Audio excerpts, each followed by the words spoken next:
Bonjour, on se retrouve aujourd'hui pour la vidéo qui va nous parler donc de l'année 2025 en numérologie. Ce n'est pas un tirage, c'est de la numérologie et comme je dis toujours, la numérologie c'est comme une autoroute. Ça nous donne des grandes lignes, des grands axes, des grandes directions, mais ça ne fera pas, ça ne sera jamais comme un thème complet en astrologie ou comme un référentiel ou des choses comme ça, ou même comme un tirage. Ça nous donne des grandes lignes de direction, on est très souvent dedans, mais après, voilà, il faut en prendre, il faut en laisser, parce que parfois on va avancer, tout ne va pas nous concerner. Alors, j'ai pris, évidemment, à cet effet, des notes, hein. Voilà, je me suis dit qu'il fallait que je n'oublie rien et du coup cette fois-ci j'ai travaillé en mots-clés. D'habitude je travaille plutôt en phrases-clés, là j'ai plutôt travaillé en mots-clés parce qu'en fait il y avait tellement de choses à dire que je me suis dit fais-toi confiance, tu réussiras à faire des phrases avec ces mots-clés, t'en feras quelque chose. Donc cette année, donc 2024, on en est en... Là je tourne, nous sommes le 3 décembre, je crois, 2024. Je ferai pour cette année une rétrospective en tout cas de mon année, de ce que j'ai ressenti, de tout ce qui s'est passé, etc. Mais je trouve que quand même, par rapport à la vidéo que j'avais faite l'année dernière sur l'année 2024 en numérologie, on est dedans. En plein dedans. Voilà, il me semble. Hein, enfin, on a vécu le truc, voilà. Là, 2025, moi déjà, je croise les doigts. Hein, alors, je tournerai la vidéo sur ma rétrospective juste dans la foulée de celle-ci. Mais je la mettrai pas peut-être au même moment. Je la mettrai plutôt en fin d'année. Voilà, là où je fais un peu moins de vidéos. Parce que je pense que je prendrai une pause de vidéo au moins entre Noël et l'an. Donc peut-être que je vous la calerai là. Donc l'année 2025 sera donc une année 9. Pourquoi? Parce que en numérologie on travaille donc avec les chiffres et on décompose. Voilà, c'est un travail de décomposition. Donc on fait 2 plus 0 plus 2 plus 5, ce qui nous donne 9. Voilà. Donc l'année 9 c'est l'année, moi, alors je ne suis pas la seule à l'appeler comme ça, mais c'est une année que j'appelle une année de ménage.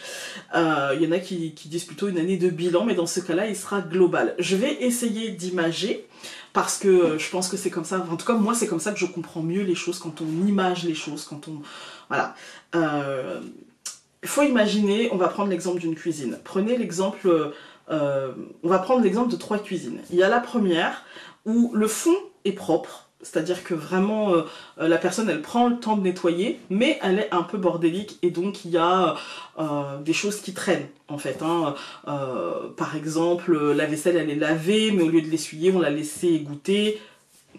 J'ai un lave-vaisselle mais tout ne passe pas au lave-vaisselle et c'est vrai que ça m'enquiquine de perdre ce temps là et c'est vrai que voilà, l'air fera son travail. Qui a des enfants sait que le paquet de bonbons qui n'est pas terminé, qu'on pose sur le plan de travail, voilà. Imaginez une cuisine comme ça, voilà. Une deuxième cuisine avec par contre, là tout est nickel, mais tout est nickel. Par contre le plan de travail il est gras. Voilà. Et une troisième où tout est nickel et on ne voit rien qui traîne, ce n'est pas gras, mais il ne faut pas ouvrir un placard. D'accord? Quand vous prenez ces 3 cuisines-là, la première cuisine qui a le fond propre, mais où c'est le bazar, en fait, ce qu'on va lui demander, et là j'image, hein, je ne parle pas réellement de votre cuisine, vous avez compris, j'image, je parle de l'ensemble de votre vie. Voilà. Donc la première cuisine qui a le fond propre, mais qui est en bordel, l'année 9, elle va lui dire... écoute, profite du fait qu'il y ait quand même beaucoup de choses de sortie pour trier. Qu'est-ce que tu utilises, qu'est-ce que tu n'utilises pas? Ce truc-là qu'il y a dans le fond de ton placard est propre, hein, mais chaque fois tu le remets dans le placard alors que finalement tu ne le sors jamais. Ce qui est sorti, c'est ce que tu utilises. Ce qui est là-haut depuis X temps, peut-être que tu peux le mettre à la poubelle pour faire de la place à autre chose. Peut-être. Et donc c'est ce travail-là. Il va être facilité puisque finalement, on a déjà des choses qui sont sorties, et si on les a sorties après avoir fait le ménage, puisqu'on l'a fait, le fond est propre, ça veut dire que peut-être ces choses-là on les utilise, et que ce qui est resté dans le placard, en tout cas on les utilise moins, et le ça peut servir peut finir par ça a pourri. Parce qu'en fait c'est là depuis trop longtemps, et que c'est inutile, voilà. La deuxième cuisine, donc qui est très bien rangée, mais qui est grasse.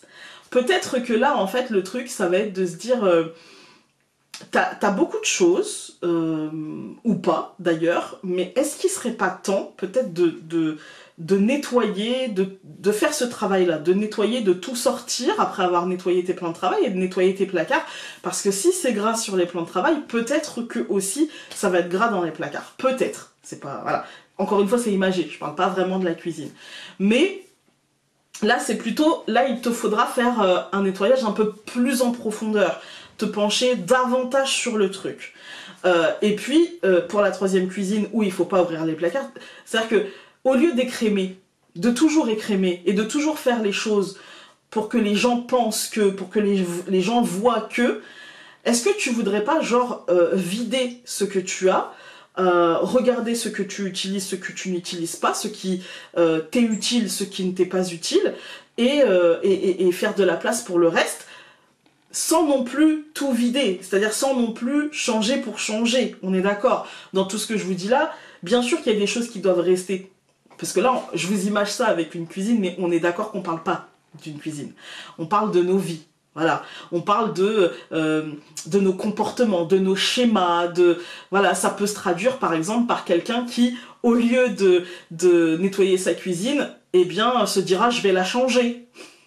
Vous voyez, c'est pas... Moi, ça me fait... Enfin, j'imagine avec des cuisines, mais pour imaginer avec des choses concrètes, ça me fait penser aux gens qui quittent une situation en espérant que la prochaine soit meilleure, alors qu'en fait, le problème n'est pas la situation, le problème, c'est ce qu'ils emmènent à chaque fois avec eux. Vous voyez? Voilà. Donc, j'espère que vous aurez compris. C'est un peu ça. Donc, c'est l'année du bilan, et c'est l'année où il faut le faire sans faux semblant. C'est l'année où il faut le faire sans se voiler la face. C'est l'année où il faut le faire en se disant mais qu'est-ce que j'ai fait de ce cycle? Et qu'est-ce que j'ai envie de faire du prochain, en fait?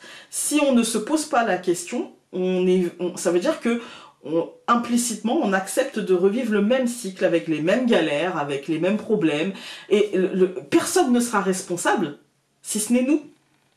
Voilà, si ce n'est nous. Remettre de l'ordre. Alors, moi, dans mon cas à moi, ça commence déjà là, par remettre de l'ordre, comment dire, depuis quelques mois hein, déjà, remettre de l'ordre concrètement. Voilà. On en reparlera dans ma rétrospective. Mais du coup, en remettant de l'ordre concrètement, depuis quelques mois déjà, peut-être... Enfin, moi, ça a commencé tôt. Mais peut-être c'était pas dû à l'année 9, hein, c'était peut-être dû à mon année 8.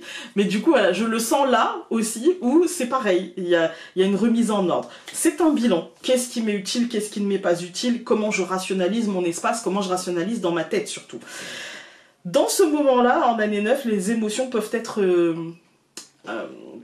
comment dire, peuvent faire des vagues, peuvent être en dents de scie, parce qu'en fait, c'est un besoin d'un très grand sang-froid. Voilà. Parce que quand on dit faire du tri, c'est facile à dire, hein, parce que là, je parle d'une cuisine, tout le monde sait se dire « Oh, c'est bon, la vaisselle est bréchée, ça vire, de toute façon, j'en ai racheté une nouvelle, machin, là, là. » Ça, tout le monde peut le faire. C'est pas trop difficile, dirons-nous.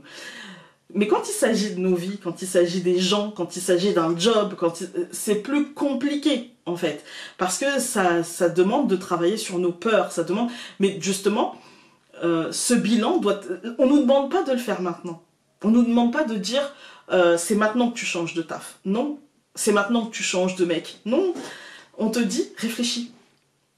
Réfléchis, en fait. Parce que la nouveauté, c'est pas maintenant. D'accord? Mais on te dit réfléchis et prends le temps de cette année pour justement ancrer, mentaliser, visualiser, voilà. Mais c'est maintenant. Si tu ne fais pas ce travail-là maintenant, si tu ne te dis pas, en fait, ouais, c'est cette chose-là, cette personne-là, cette situation-là est plus un poids.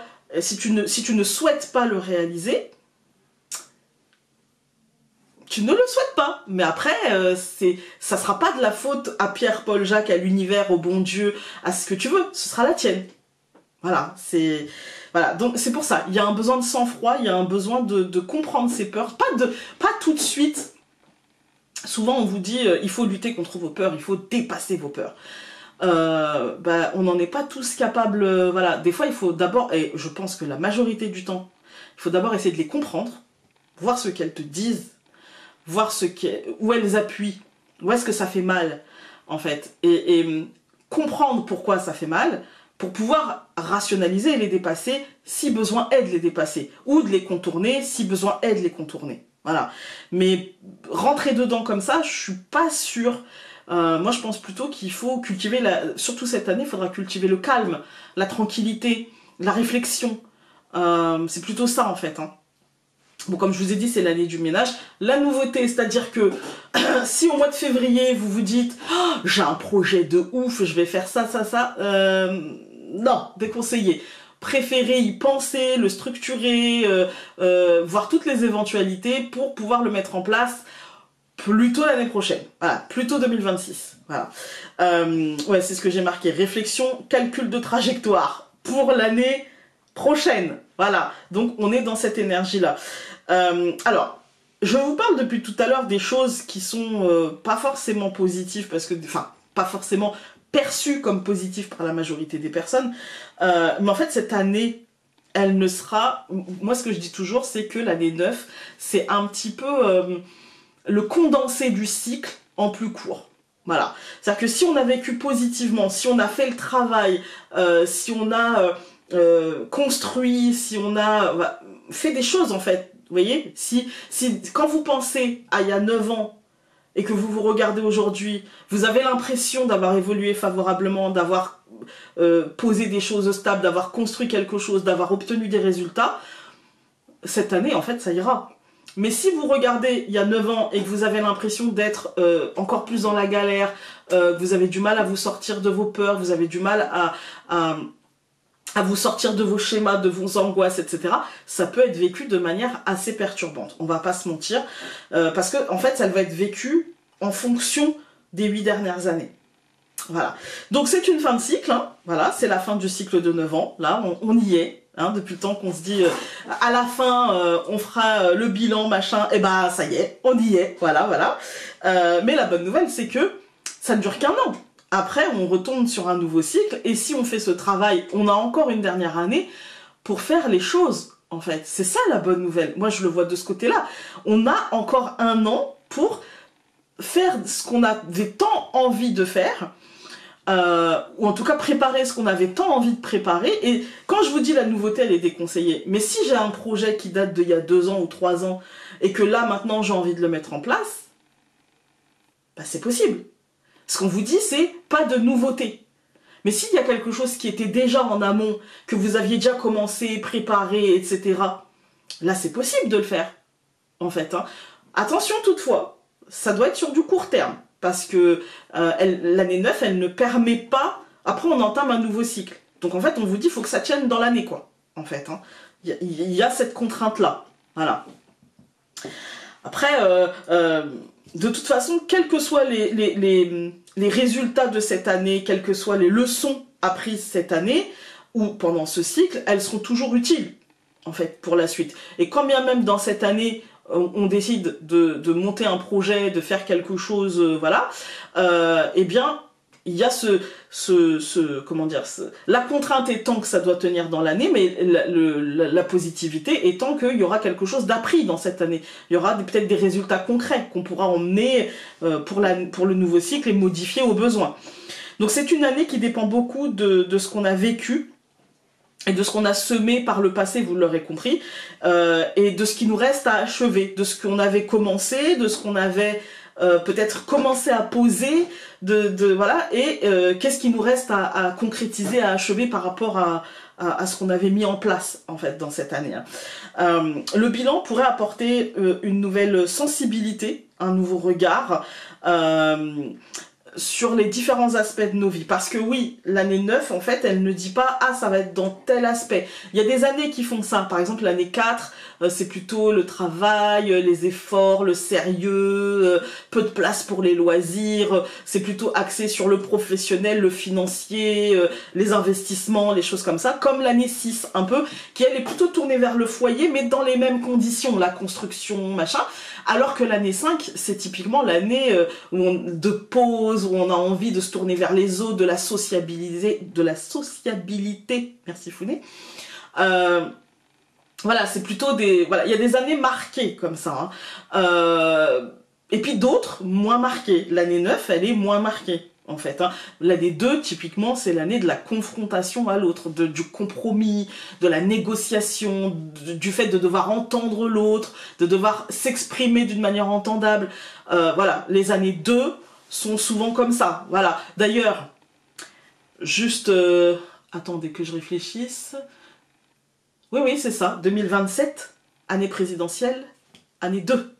Année du dialogue, année de la confrontation, machin. Enfin, année présidentielle. On ne sait pas. du coup. Mais normalement, année 2. Donc, année du blablabla, négociation. Voilà. Ça va parler. Si ça tient... Ça va parler, cuicui. Ouais, je pense que dans les tirages, on aura beaucoup les oiseaux, la tour, les cuicui.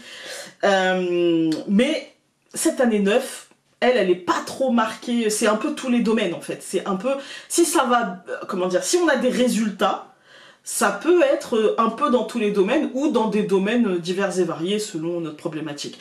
Et dans la globalité, puisque ça c'est une année 9 universelle, c'est-à-dire que pour tout le monde, le monde sera en année 9 en fait. Hein. Eh bien c'est pareil en fait, ça peut être dans beaucoup de domaines, il y aura j'allais dire des effondrements, je veux pas faire peur, mais non, il y aura des choses qui vont se terminer, et puis d'autres qui vont... des choses qui vont se terminer et c'est fini, point. Puis d'autres qui vont se terminer avec des résultats, avec une récolte, avec des choses comme ça, et d'autres trucs avec une sorte de note à payer. Voilà. Mais ça peut être par exemple une note à payer socialement ou une récolte professionnelle. Ça sera pas forcément dans les mêmes domaines, vous voyez. Et voilà, ça dépend. C'est la possibilité aussi d'une année d'aboutissement, d'enrichissement, de succès, des efforts fournis, mais aussi, ça c'est dans le positivité, des résultats concrets qui tombent de ces efforts fournis, mais dans le sens inverse, je dirais, c'est aussi un sentiment de perte, un sentiment, alors perte concrète, matérielle, mais un sentiment aussi d'être perdu, perte de sens, un sentiment de chagrin, un bouleversement, une lourdeur, une activation des peurs. Là, n'oubliez pas que nous sommes dans l'année universelle, donc c'est plutôt ce qui se passe, c'est pas moi dans moi, c'est plutôt ce qui se passe autour. Et donc là, on peut être dans un truc qui active les peurs, qui est peut-être très contradictoire aussi, hein, qui peut être très contradictoire en activant ces peurs-là. C'est une forme de conclusion, en fait, hein, une forme de conclusion où les choses se soldent. Voilà. Et quand les choses se soldent, parfois ça se solde en positif et parfois en négatif. Et ça dépend pour qui et pourquoi, tout simplement. Ici, donc dans cette année, j'ai marqué, il sera fortement conseillé de commencer, comme je vous disais, un projet. Non, pardon, il sera fortement déconseillé de commencer un projet tant qu'il n'est pas fini. Toutefois, comme je vous disais, le court terme est possible. Toutefois, dans ce laps de temps court de cette année, si on a des choses à terminer, si on a même une idée issue d'un projet, même si c'est pas exactement ça, c'est possible aussi. Hein. C'est une année qui sera utile à la réflexion sur le futur et sur les changements. C'est vraiment l'année idéale pour ça. Qu'est-ce que nous souhaitons voir advenir dans l'année 2026 qui sera, elle, une année sus, et qui sera donc une année de démarrage où il ne faudra pas hésiter, où la nouveauté sera fortement conseillée, où il n'y a pas de frein, en fait, où on sera peut-être un peu seul, mais la solitude est aussi de l'autonomie, en fait, hein, et la possibilité de faire comme on veut, quand on veut. Voilà, donc moi j'aime beaucoup ça. Et voilà, et ça sera exactement comme l'année 9, c'est-à-dire que le frein en moins du ménage, puisque normalement il est censé être fait, et le boost en plus du fait qu'on ne soit pas encore contraint d'intégrer l'autre dans notre... l'autre ne sera pas un souci, en fait. Hein. Il y a ce côté autonomie, il y a ce côté solitude, mais il y a aussi ce côté force et envie d'investir pour l'avenir et le seul bémol dans cette année 1, mais on y reviendra l'année prochaine, c'est que l'hésitation sera un vrai frein. Et que si on hésite, si on tergiverse, si on cède à nos peurs, en fait, elles vont nous suivre tout le reste de notre cycle. Donc cette année, vous aurez compris, on laisse de côté l'année 1, on y reviendra l'année prochaine. Hein. Donc cette année, ce sera donc une année assez exigeante, parce qu'en fait, elle demande une grande honnêteté avec nous-mêmes. Elle demande de vraiment ne pas se mentir, de ne pas... comme je vous disais avec les exemples de cuisine en début de vidéo, elle demande de ne pas se mentir, de ne pas être dans la façade, parce que si on est dans la façade, on a tendance à ne pas faire le bilan qui est nécessaire de faire, on a tendance à se cacher derrière des petits trucs, comment dire, ouais, dirons-nous, derrière des comportements qui ne seront pas adéquats. Voilà, derrière des schémas habituels où je montre, où j'ai l'impression que, ouais, en fait, bah, ça va bien dans ma vie. Mais en fait, non, ça va bien parce que tu ne regardes pas ce qui ne va pas bien réellement. En fait, ça va bien parce que tu te contentes de mettre dans le placard ce qui ne va pas, en fait. Et du coup, ça peut générer, chez certaines personnes, des sentiments de léthargie, des choses, non mais c'est trop dur, c'est trop difficile, c'est trop compliqué pour moi de sortir de ce schéma-là, du coup je ne fais rien, je me contente de, voilà, je paf paf paf, c'est bien, c'est propre, c'est nickel, faut pas ouvrir les placards, et parfois, il y a aussi un cas que j'ai oublié, parce que je l'ai parfois aussi, c'est le cas où je vire tout. Voilà, je vire tout, parce que j'ai besoin de faire le vide, voilà, j'ai besoin pour remplir. Mais le problème, c'est que à chaque fois qu'il y a des choses qui remplissent, je vire. Et là, c'est pas bon non plus, en fait, parce que le bilan, c'est que tu n'accumules rien et que donc tu n'as rien pour construire, en fait. Que donc tu n'as rien pour poser des bases. Parce que parfois, on te donne des choses où tu vas te dire... Et en fait, tu vas racheter, en fait. Je prends cet exemple-là, c'est imagé, d'accord? C'est...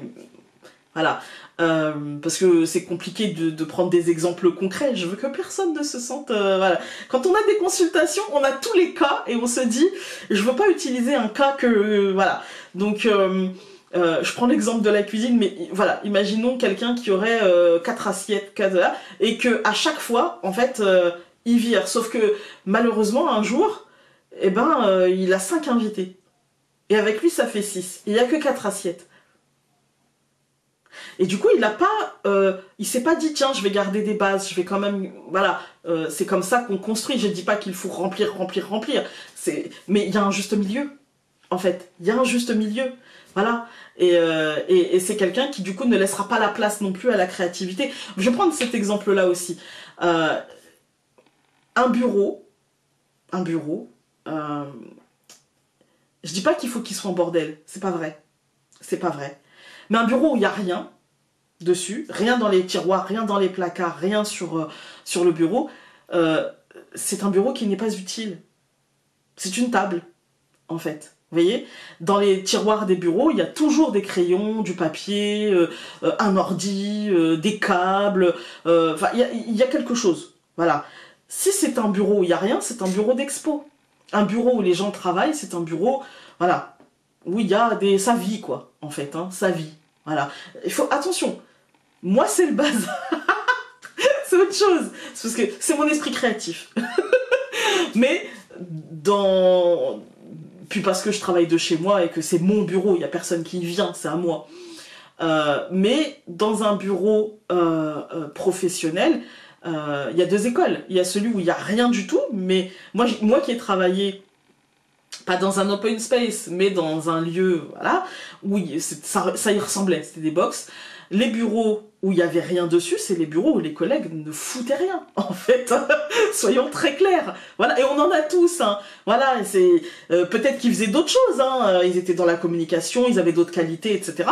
Mais c'était souvent, on récupérait les dossiers, en fait, hein. Alors que les bureaux vraiment en bordel, le mien n'était pas, parce que professionnellement quand même, mais il y en avait qui étaient vraiment en bazar, et ben je peux vous dire que c'était les gens qui travaillaient le plus. Voilà, j'étais pas ceux qui travaillaient le plus. Mais j'étais dans un entre-deux. Mais faut être honnête dans la vie, hein. Mais c'est vrai, moi j'avais des collègues qui avaient des montagnes de dossiers, voilà, et je peux vous dire que clairement, elles travaillaient, mais elles charbonnaient, quoi. Vraiment, vraiment, vraiment, vraiment. Donc, vous voyez, il y a ce côté... je pense que mes collègues qui charbonnaient n'ont pas tenu non plus pour d'autres raisons que les miennes, mais voilà, parce que je pense que voilà, elles étaient aussi trop encombrées. Mais ceux qui avaient le bureau vide aussi, bah, au bout d'un moment, il n'y a plus de sens à ce qu'on fait. Donc bah voilà, un juste milieu, je pense que c'est pas mal. Alors, on va commencer donc, comme tous les ans, je fais les années personnelles, et donc je vais vous mettre maintenant le petit calcul à faire.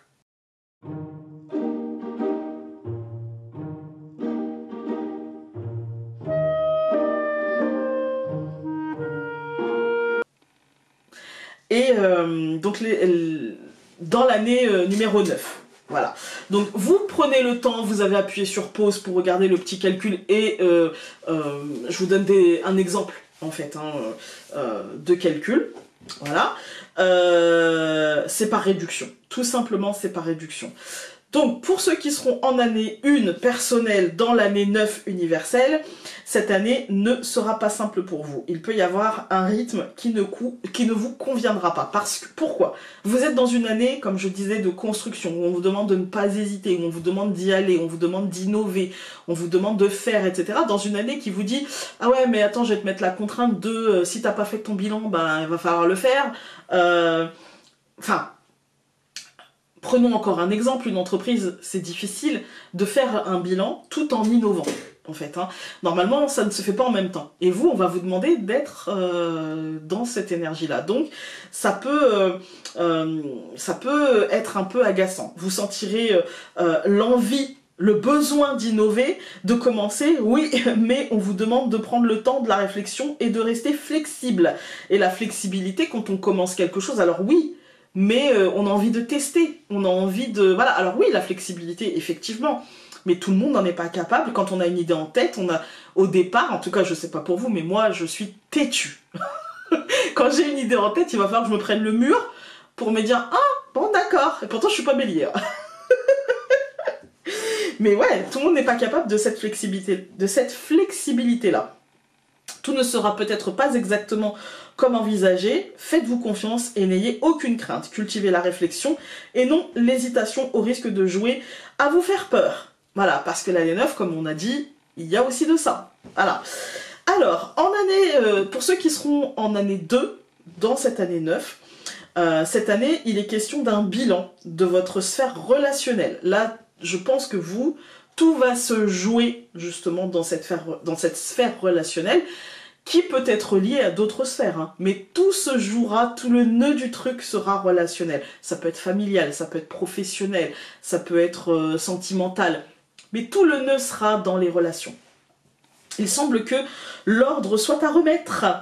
Il peut être question de réapprendre à se parler ou à poser nos limites ou à respecter celles de l'autre aussi. Il y a une forme de tâtonnement parce que l'émotionnel, en fait, il sera mis à mal par l'année 9. J'ai commencé par vous dire, l'année 9 est émotionnelle en dents de scie. Là, donc, l'émotionnel, il peut être mis à mal par des dualités dans les relations. La problématique sera de vous faire clairement comprendre et d'écouter ce que dit l'autre aussi, sans supposer de ce que cela veut dire, juste en entendant les mots qu'il prononce. Point. Pas de supposition. Et en année 2, ça peut être compliqué. Ensuite, donc si vous êtes en année 3 personnelle dans une année 9, cette année se présente sous de bons auspices. Le bilan semble positif et vous semblez vous-même positif, avec une envie de changer ou au moins d'y réfléchir. Tout en profitant de l'instant présent, le court terme ne sera pas un problème pour vous, toutefois attention à vos dépenses. Vous aurez compris, vous ne serez pas forcément impacté négativement parce que votre année 3, en fait, vous parle de succès, vous parle de réussite, vous parle de récolte, voilà. Avec peut-être l'envie de projeter, l'envie d'en faire quelque chose de cette positivité pour l'année prochaine. Voilà, mais pas de précipitation, vous aurez compris. Si vous êtes en année 4, en année 9... voici une combinaison un peu contrariée, soyons clairs. Voilà, parce que vous aurez envie de construire et de projeter, en fait, hein, dans un moment qui ne le facilitera pas trop. Le bilan peut aussi être assez complexe et demander des efforts de compréhension, des efforts de sérieux dans l'analyse, de ne pas projeter d'une manière à être irréaliste. Voilà. Ce ménage peut être fatigant ou synonyme de privation pour vous, en tout cas vous pouvez le ressentir comme ça, comme un moment de solitude subie, de ralentissement subi, de choses comme ça, parce qu'en fait il peut être question je dirais, de difficulté dans la compréhension de ce que ça demande, en fait, de là où le bilan doit se faire. En fait, hein. Donc il y aura peu de temps pour les plaisirs et les loisirs, ça c'est malheureux mais c'est comme ça, et ça ça dépend surtout de votre année 4 qui est renforcée par l'année 9 qui dit bilan en fait, hein, bilan. Voilà. Donc c'est apparemment un ménage exigeant pour vous mais aussi structurant pour l'avenir, parce qu'en fait c'est pas une punition. Là je vous le dis comme ça parce que c'est comme ça que vous pouvez le ressentir, mais ce que ça vous offrira c'est beaucoup plus de liberté en 2026. C'est un moment, en fait c'est un mal pour un bien, c'est un moment exigeant, un moment qui peut être exigeant sur beaucoup de domaines, mais qui offrira une marge de manœuvre exceptionnelle, parce que vous êtes en année 4 dans l'année 9, mais vous serez en année 5 en année 1, donc ça veut dire que vous serez complètement libre de vos mouvements en 2026, et que là il s'agit de faire ce travail de libération, qui est un travail exigeant, qui est un travail parfois fatigant, qui est un travail qui peut être remuant émotionnellement. Voilà. Alors, l'année 5, si vous êtes en année 5 dans cette année 9, pour vous le bilan se présente comme un moment où vous rechercherez plus d'autonomie, plus de liberté en fait, hein. C'est une opportunité de saisir les possibilités qui vous sont offertes en fait, hein. Vous projetez avec en tête une liberté déconcertante. Les changements de plan et de trajectoire ne seront pas des problèmes pour vous, vous serez pour le coup très flexible. Quand tout à l'heure on parlait de flexibilité, pour le coup vous allez être plus que flexible. Donc l'année 9 offre la possibilité de projets à court terme, tant mieux en fait, hein, parce que l'engagement ne vous tente pas forcément cette année. Désolée. L'engagement ne vous tente pas forcément cette année. Profitez donc de cette belle combinaison pour vous amuser, pour vous détendre, pour faire un bilan, mais pas un bilan négatif, plutôt un bilan voilà, léger, je m'allège, voilà, il n'y a pas de problématique là-dedans, donc voilà. Donc, si vous êtes en année 6, en année 9, cette année se présente pour vous comme un bilan personnel. Voilà, là où l'année 4, je vous parlais vraiment d'une année contrariée, etc. Là, c'est plutôt un bilan personnel tourné vers la famille, le foyer, le confort de vie, le corps aussi, le bien-être, le couple. Voilà, c'est pas tellement lié au professionnel, c'est plutôt lié à moi, dans ma vie, à moi. Qu'est-ce que moi j'ai envie de... Ça peut toucher le professionnel par ricochet, mais c'est plus lié à, pas tellement à ce que je vis, mais plutôt à qui je suis.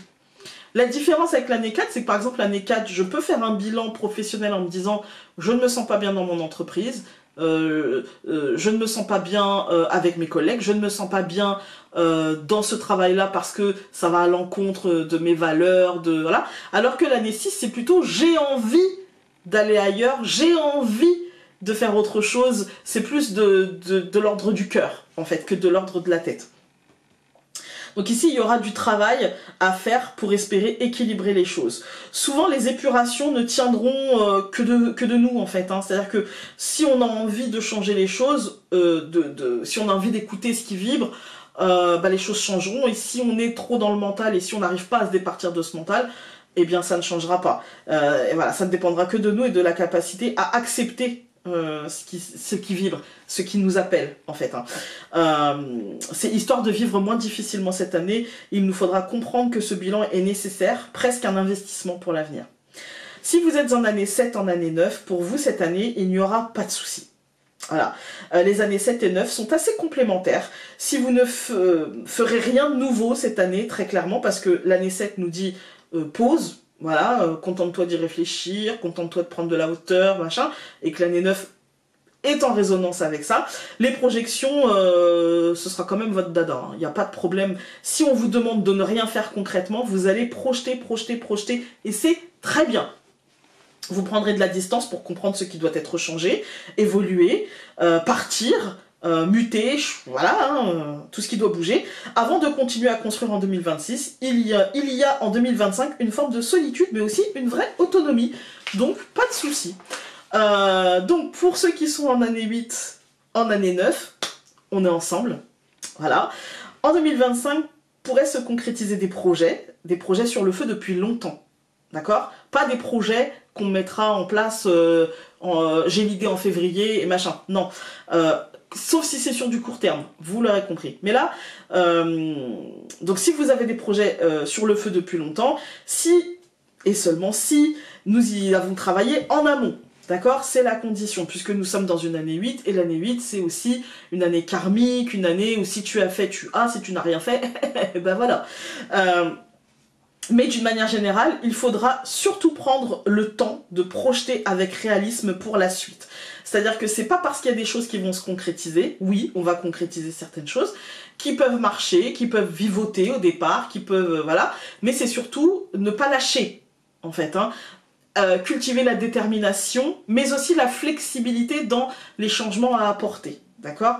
Les projets sur le court terme peuvent toutefois porter de bons fruits, et surtout dans le domaine financier, qui sera de toute manière au premier plan, avec l'envie de créer une forme d'abondance.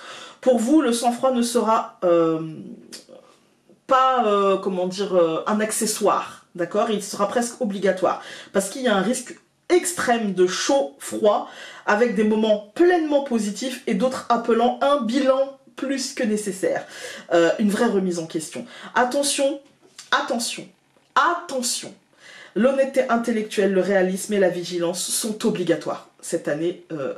Si vous êtes en année 8, dans cette année 9, vous ne pouvez pas vous permettre de vous mentir.